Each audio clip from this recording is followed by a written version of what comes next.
want to thank Blake and thank the people of this land, the Duwamish people.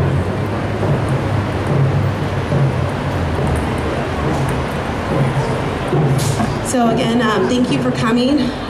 So we have come together as Indigenous sisters and Indigenous people to remember our sisters, our stolen sisters, the ones that are lost.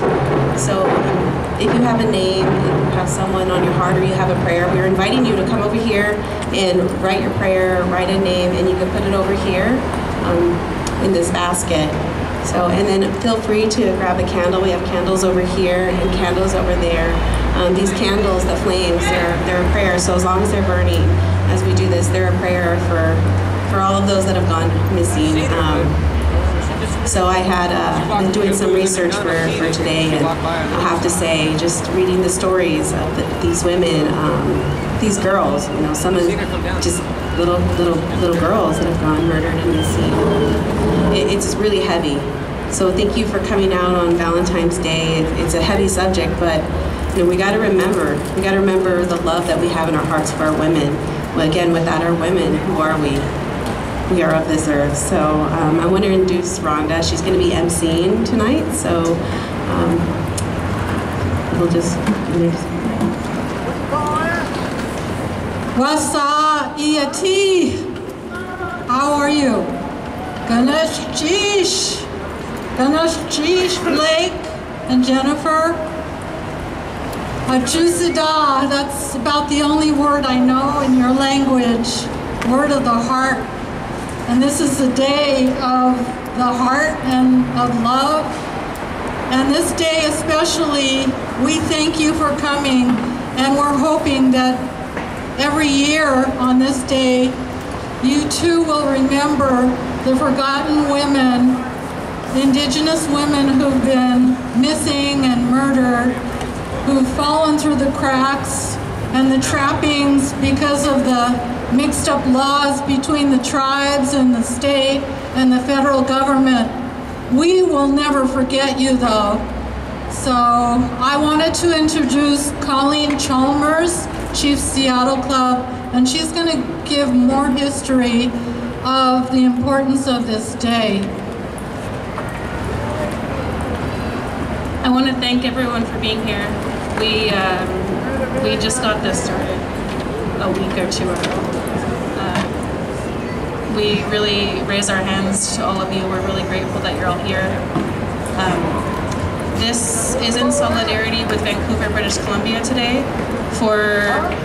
There's two numbers. There's 26 years and there's 27 years, and their website says 27 years, but we were in touch with them and they said it was 26. So I want to honor them by using the right number. So since 1992, they've been doing a march for missing and murdered Indigenous women in Vancouver. In 1992, a Coast Salish woman was murdered on Powell Street in Vancouver. It's the downtown, they call it the downtown east side area. She was murdered on Powell Street, and out of honor of her, they don't share her name. So I want to first acknowledge that we're on Duwamish land, and I want to acknowledge that the Indigenous sister that we lost in 1992, that this is in honor of her. They did a march today starting at 10 a.m. So for 26, 27 years, they've been doing a march every Valentine's Day in honor of missing and murdered Indigenous women, in love and resistance of the physical, spiritual, mental violence against Indigenous women. I just want to thank the women that I've been organizing with. This is a group effort, and next year we do plan to do this again. So stay in touch with all of us and take care of yourselves. We want to thank all of you for being here. And if you have a sister's or an auntie's or a mother's name to share, you can write it on paper and put it in the basket right there. Thank you.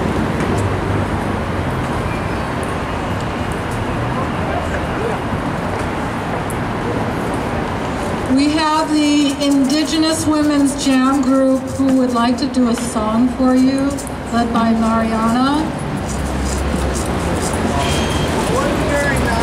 Buenos dias. Shapachwai, Iknashwaniksha, Mariana Harvey. Good evening, my name is Mariana Harvey. I'm a member of the Yakama Nation, and I grew up here in this city. And I also want to acknowledge the Duwamish for allowing us to be guests here on their land. And thank you to each and every one of you for bringing your hearts and your prayers here tonight to honor and acknowledge our missing and murdered Indigenous women and girls. And just ask you to really hold that in your heart and send those prayers out. Before we share this song, I just wanted to kind of acknowledge some of the things that you're seeing up here. We put out some medicines here. If you want to come up and smudge yourself, we have several different medicines, whatever calls you. There's some sweetgrass and sage and cedar. Like our sister said, there's this basket here to just share and just like acknowledge if you want to put and honor a loved one there.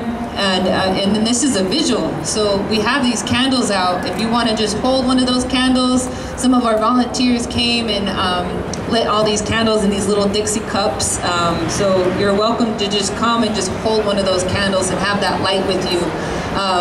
They're there for you. And then just one other thing, you know, we organized this just 10 days ago or something. Just a small group of us.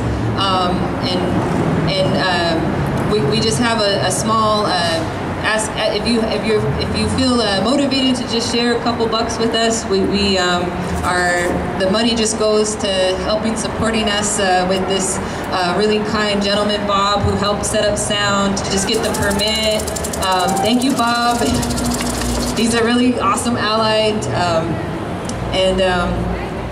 So yeah, with that. Another thing too, I mentioned this earlier when we weren't really started, but after we get off stage, this young woman Ayana in the red, first of all, she's dope, and she was like helping organize this, and she's in high school, yeah.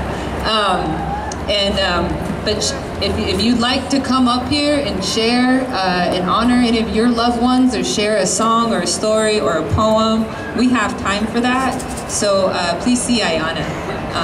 And then with that, we're going to share. This song is composed by Nikki Shawana. It's the Sister Sister Round Dance, and it's in honor of missing and murdered Indigenous women. Wahlana.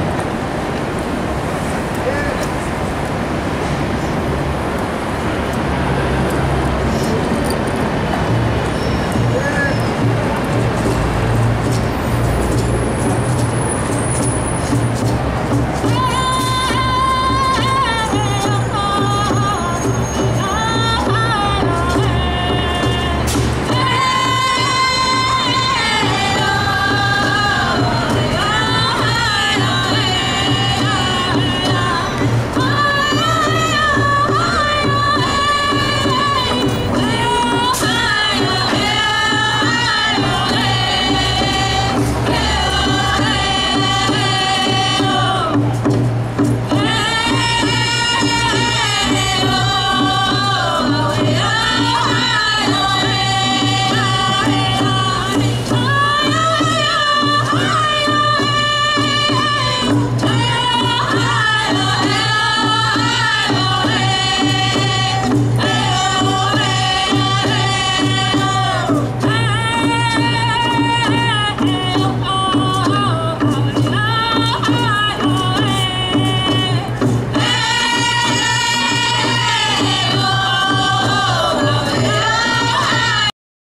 like to share his story with us today.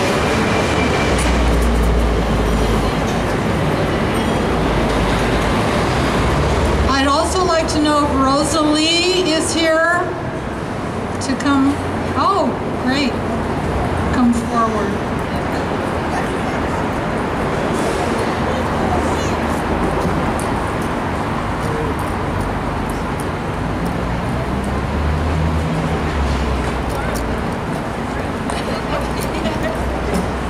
Roxanne.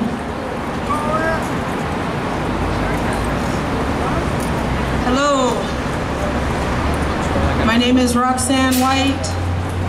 I am Yakima, Assiniboine Sioux, Nimiipuu,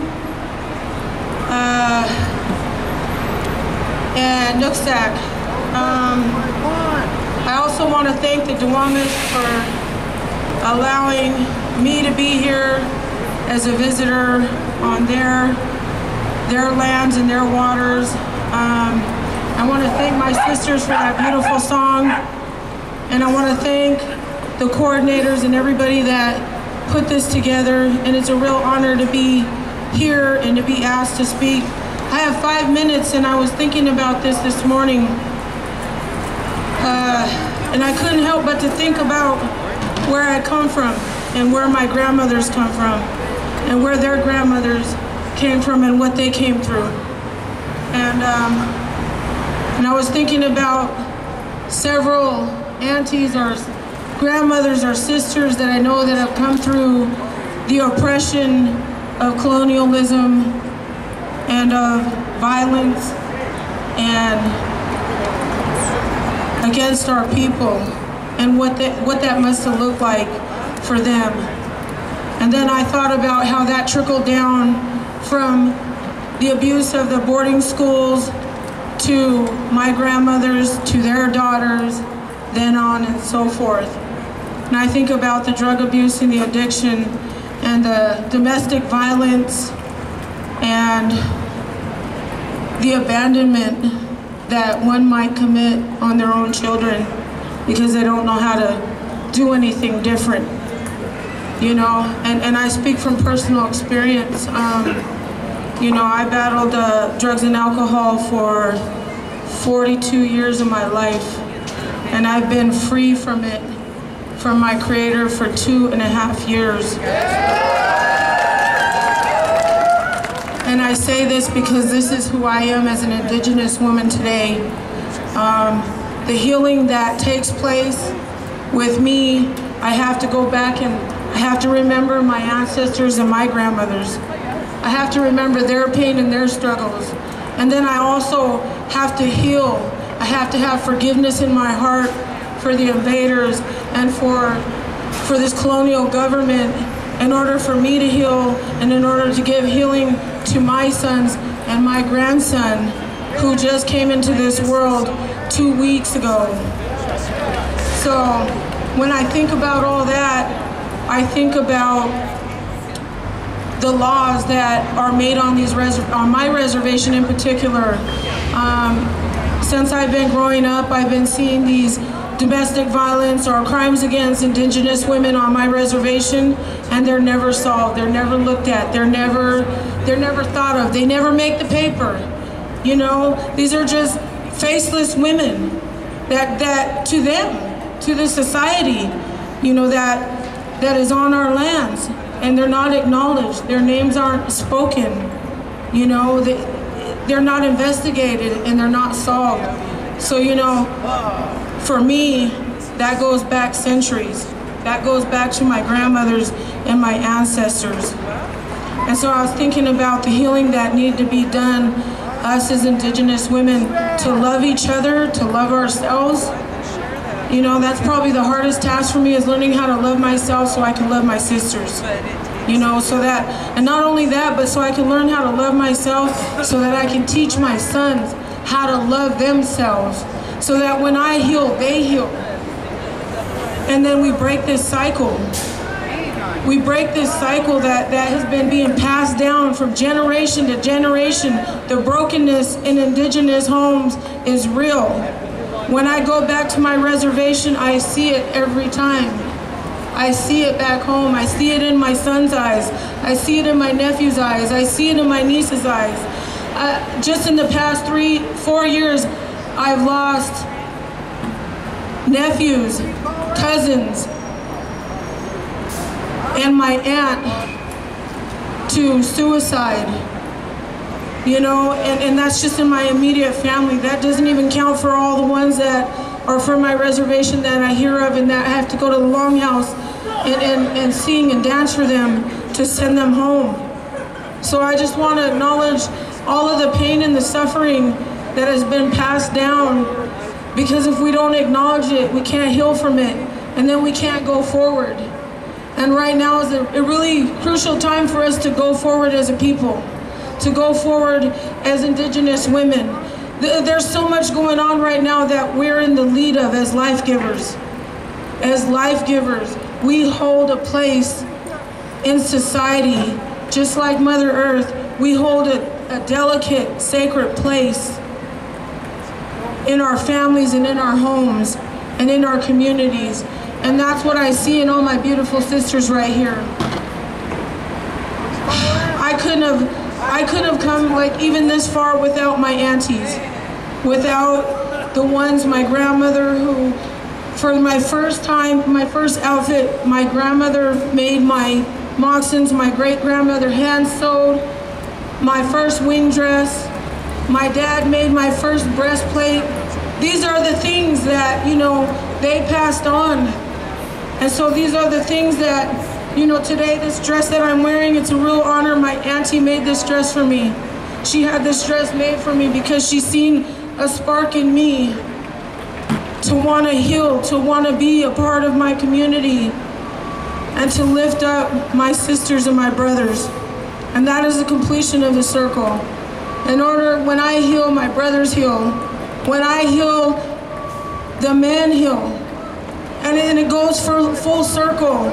And it's a huge honor and a great task. And it's something that I don't take very lightly as being a mother of 2 sons. So I just want to acknowledge each and every Indigenous sister, not just from our lands, but from Canada to Mexico to New Zealand. There's Indigenous women, Aboriginal Indigenous women all across the world that are not being respected, and their lives aren't being respected, and their deaths aren't being acknowledged by the society that lives on our lands. So I just want to thank you all for letting me share this much. Tatiaya.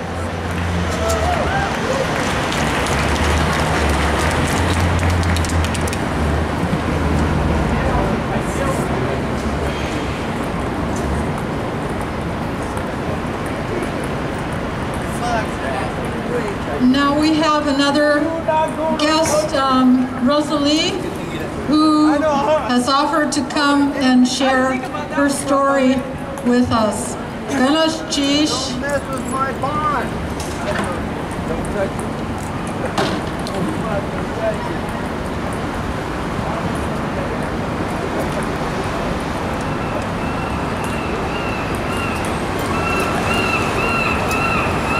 I want to thank everybody who is here today. This is in support of my family and many other families. Families who have lost loved ones, as we've stated, sisters, mothers, aunts, daughters, here in Vancouver, Seattle, and other areas of the country. I'm here today to share about my family and how we were impacted by loss. In February 2001, it was confirmed. My sister, Dawn Cray, went missing from the downtown east side in Vancouver. Our family had asked around the neighborhood. We reached out to RCMP, to medical and social services, and for years wondered where she went. We had heard early on in our search about a farm east of Vancouver, and by January in '04, The news headline read, Picton Farm yields 23rd woman's DNA.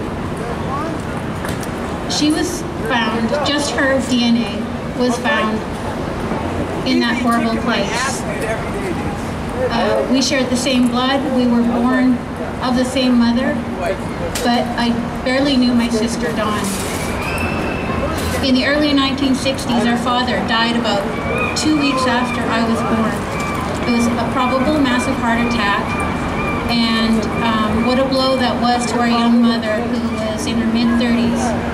There were 7 kids, including a newborn, me, 2 toddlers, 2 young girls, and under 10, and 2 boys. Our mother's life and our family connections changed completely in a matter of months. The 5 youngest of us were apprehended into foster care. My brother Ernie, who was in juvenile detention at the time, he eventually went into foster care as well. My oldest brother, he remained at home. We've, since that time, never lived together again as family. All of us ended up in a lifetime of foster care wards of the province. What happens when a family is torn away? How does this vulnerability impact a person and families? We all ended up living in the small town of Chilliwack, and we reconnected at different times. I never got to meet my oldest brother, who had remained at home with our mother. He ended up being murdered at about 20 years old. I ended up meeting Dawn and our sister Faith, first of all. I was about 4 years old and she was about 9 or 10. Our families happened to go to the same church. How odd is that? They told me that I was their sister. I didn't understand because I thought my only sister lived with me. Thinking that they were teasing me, I just said, oh no, you're not my sister. But I did end up meeting her again about 10 years later. Most kids in those days picked raspberries in the summer to make money. Dawn was in the next row next to me and my mom just asked lots of questions about my Cray family. I met her son at this time as well. By about 19 or 20, I had gotten to know a lot of my other family, and eventually I saw Dawn more. She came from Vancouver to Chilliwack and to visit us, and she was closest to our other sister, who was just in between our ages. Lots of family were, like I said, were impacted by what had happened with the death of our father, and just what has been described already in what happens when families are separated, or just from the systems that are set up there to take us away, to separate us. I ended up seeing the other sister, Faith, in Edmonton, and she also ended up passing away from a drug overdose. She had lost her daughter to foster care. Her daughter had tried to reach out to her mom a couple of months too late. Another sister, Sherry, had passed as well while working on the downtown east side as well. We had all visited over the years now and again, but again, you know, there's that fracture in that family unit, so you have to get to know each other again. But back to, you know, just how this impacts this meeting here today. I've gone to a few of the marches in Vancouver for all the various missing women, my sister included. And it's a very powerful statement, for me, I am thankful to be here and that everybody is here now. You know, that is 3 hours away. My community is 3 hours away. But here, this first event here is very meaningful, I'm sure, to other people who have transplanted down here, and we can be close to people who actually care and who want to make sure that our lost sisters are heard and that their stories are not lost. Our family is not unique, as you'll hear as people share. This happens over and over again, and it's not just happened in like my generation, but it's gone down to the younger generation. situations as well. But I just want people to know, though, too, there also is hope by speaking out here now today. But there's been a lot of different people who have gotten involved in Canada and who are making this issue known, and people are listening and are concerned. There still is hope. It's not lost in our own family. You know, there's a film made about my sister, and it included stories of other women as well. And it really led just to this crescendo of hope that by doing something, saying something, and hearing each other's stories is very powerful, and we together can kind of lift each other up and comfort each other and grow through this. So I think that's all I have to say. Thanks.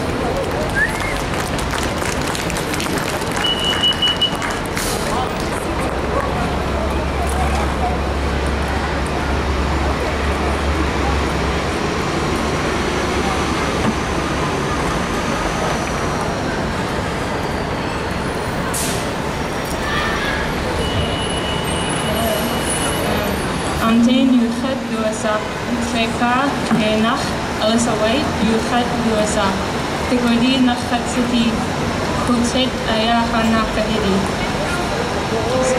Treka, Yadi Chat City. What is it? Treka, Yadi Chat City. Treka, Dashkan Ayachat. Treka, Ayahta Kamukru. Sanyakwan, Dachayachat. Kichkan Yechat Kutzeti, Siarok Yechat Yati, Unashtish, Hadiadi, Achtu Segu, Ykwasitini, Unashtish. Thank you all for coming. I'm happy to see you all here. Ganashtish, Yuklan Yuchat Dusak, Cheka Chinach, Rhonda Farrar. You do a sup. Chuck Nachati Hutzit Ayahana Kahidi Siatuk Ye Het Kutzati Siatuk Ye Hetati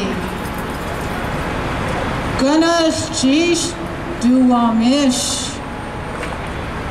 In this land of the Duwamish, our voices will never be silenced.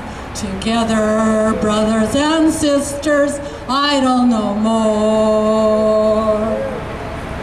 Ganos Chish Duwamish.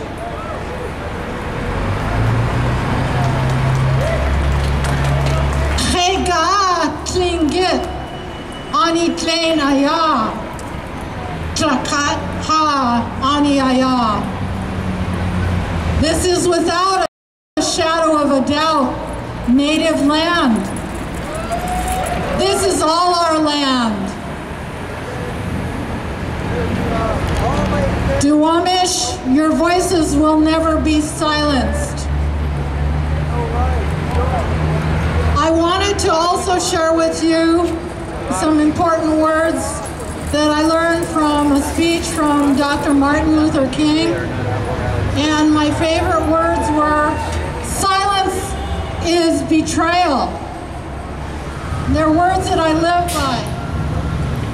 I've translated it into Tlingit, Yu Hatangi Tinkunach Ha Negachsati. In Tlingit, the words say, if there are no words along it, it is very much our sickness. So if you don't speak up, you need to own what happens because of that. So I carry this sign with me to almost all the rallies and protests. Silence is betrayal. I want you to remember that. And if you see this sign or you see me, I would be honored if you would say, silence is betrayal. Ganashish.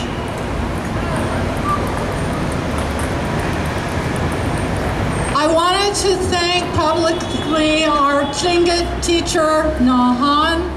He is not here today. But our teacher, we honor your commitment. We welcome others to please come and join us as we learn together. Ganesh Jish Shikutsi Kuat Tuwu. I want to explain why we're speaking our language, Tlingit. We speak our Tlingit language to keep our culture alive. With fewer than 200 fluent speakers remaining in the world, literally every word that's said and every word that is heard helps to strengthen us. We believe that our missing and murdered sisters' spirits are more attuned to hear their ancestors' voices in our language. Hashika Chega Tlingit Ganachjish.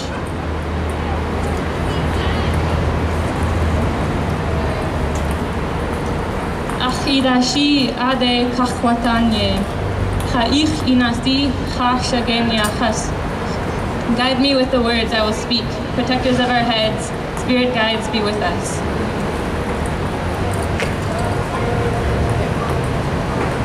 Achidashi kwan ade yakwakutye ya yagi. Guide me on where I walk today. Truly help me on how I walk. Uhan gachye hayati we ha tlahas. Ka ha tlakwahas. Ka ha tlakhas. Ka ha adhas. Ka ha sikhas. Ka shtakat ha shawat kisani. We are crying for our mothers, for our aunties, for our sisters, for our father's sisters, for our daughters, and all of the precious women. Anyat Khustani, precious children of the land. Ayakwahegu Kudzati Chakat At. Chu Yadu Sike Has Iatin Ge. Everything has a spirit. They are still present. Do you see it? Yi dayin on has nagi ya yidat. Do you see it that they are standing in front of you at this moment? Iatin ge. Do you see it?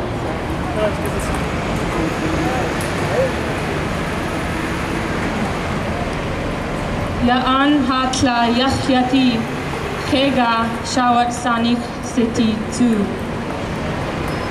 This land is like our mother, without a doubt, a precious indigenous woman also. Hat kanadai gede gachtu at ha tu anagu yes. We will go against the current for healing our spirit. Wushji'in hatu wukke gachlitin. Our spirits will become stronger, working together. Ganas Chish. Hayati Yakwagut Heyabuin. Yigu Ayachwan. Yichuyati. Yekwati.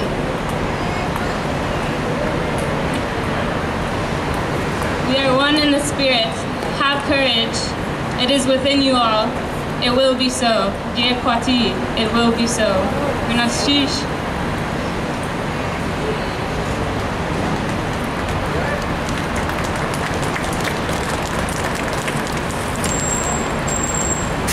I want to introduce Mariana's Indigenous Jam Group to come and share another song with you.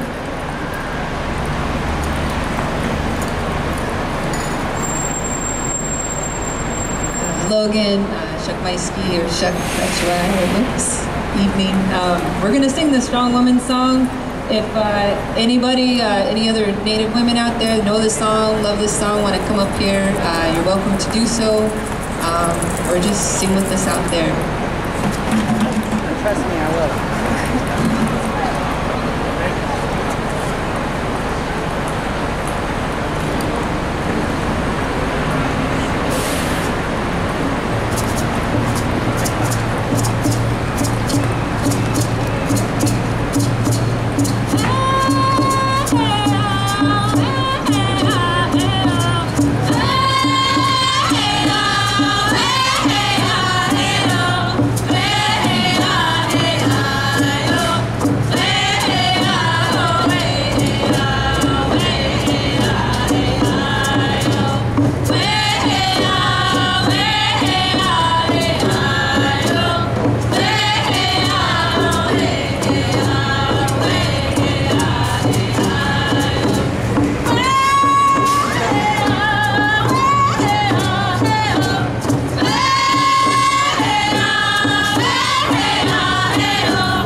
Thank you, ladies, for coming up.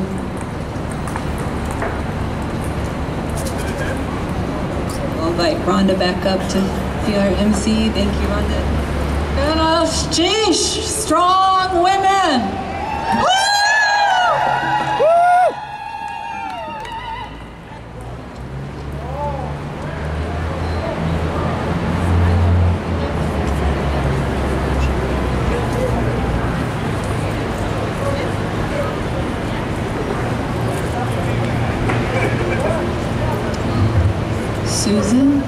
Are you? We're gonna. We have some folks that signed up here with Ayana and just some other people. You know, our community here in Seattle and just in our greater Northwest, there's so many people who are really leading this, who are really doing amazing work addressing missing and murdered Indigenous women. Our sister here, Susan Balbus, is going to come up and share a little bit about human trafficking and how that affects our Indigenous women. But you know, we're just a young Native women that put this together, and just also want to just acknowledge that we want to apologize if there's anything that we overlooked, folks that we overlooked to maybe not come up here. We did it with prayer, we did it with a good heart, and just ask your forgiveness, and we look forward to building upon this and making it stronger with all of your help next year. With that, Susan. Hello. Thank you everyone for coming here today and caring about our Indigenous women. And my name is Susan Balbus. I'm the director of the Ilahi Fund, an organization for Native women and girls here in the Puget Sound region. And I just wanted to share my story with the sex trafficking issue. Many years ago, I was in Washington, D.C., attending a presentation by the Minnesota Indian Women's Resource Center about the issue of Indigenous women being coerced into sex trafficking in the Twin Cities area, Minneapolis, St. Paul. And as I was sitting there listening, I got a really deep, bad feeling in my gut that this was an issue that was very prevalent in my home area.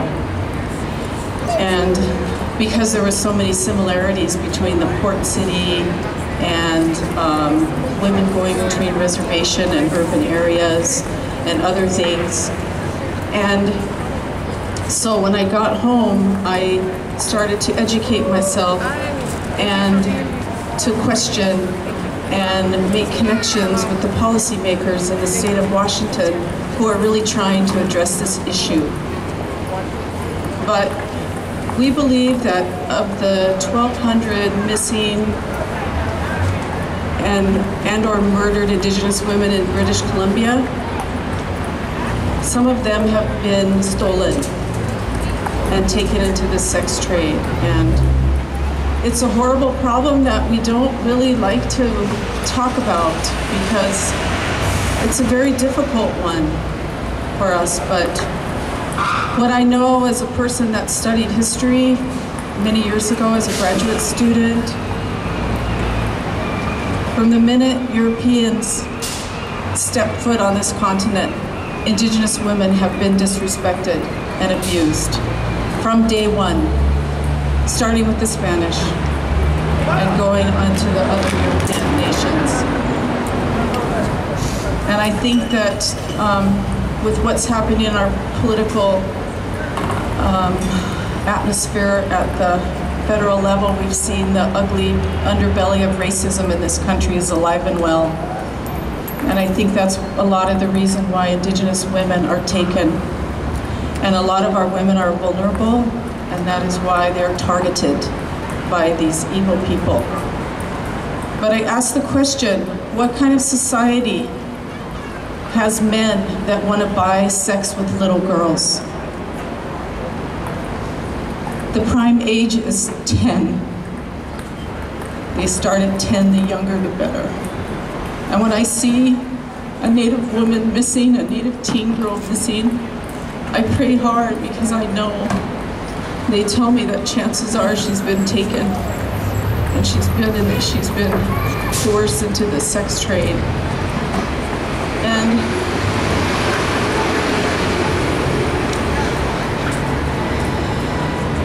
so what I want to say though is I want to leave us with hope because our nations are rising. Our women are rising. And I want to say to the men, watch out for the girls and the little boys. Little boys are targeted as well. And like I said, our policymakers in Washington are doing a really good job, and The tribal nations are establishing codes, their domestic violence codes. They're adding sex trafficking and being able to prosecute people. But we need to be out there and be advocating for our children and be on the lookout and talk to the children so that they are aware that this is going on, because it is very prevalent. But I want to leave it with positivity that we are rising, we are healing our nations, our women are rising, our Indigenous women are strong, strong, strong, as indicated by these young women organizing this event tonight. Thank you. Thank you. So I say, no more stolen sisters.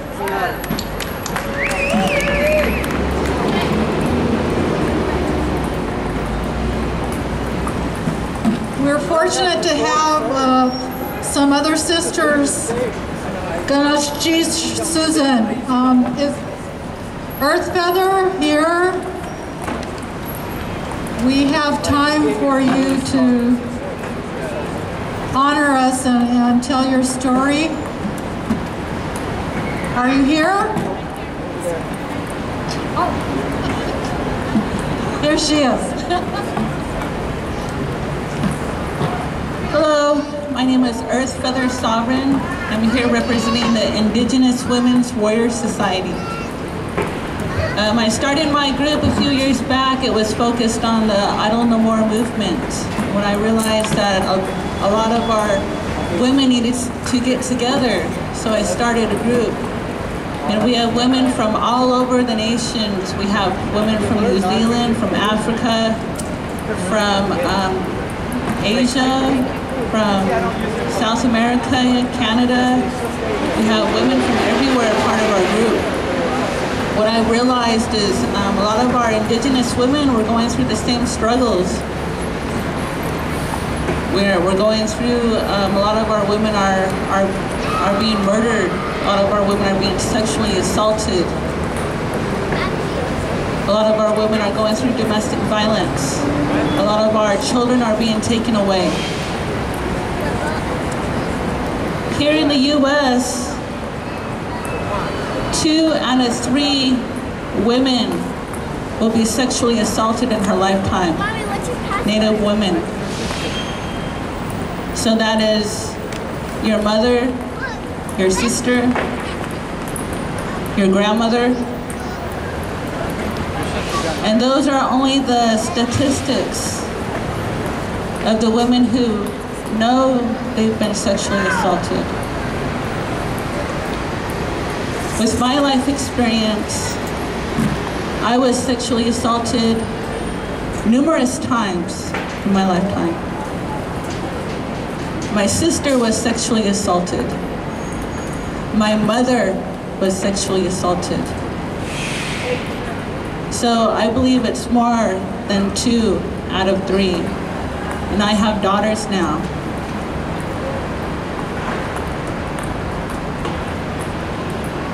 In the United States, domestic violence. 3 out of 4 Native women experience domestic violence. And those are only the women who know that they are being abused.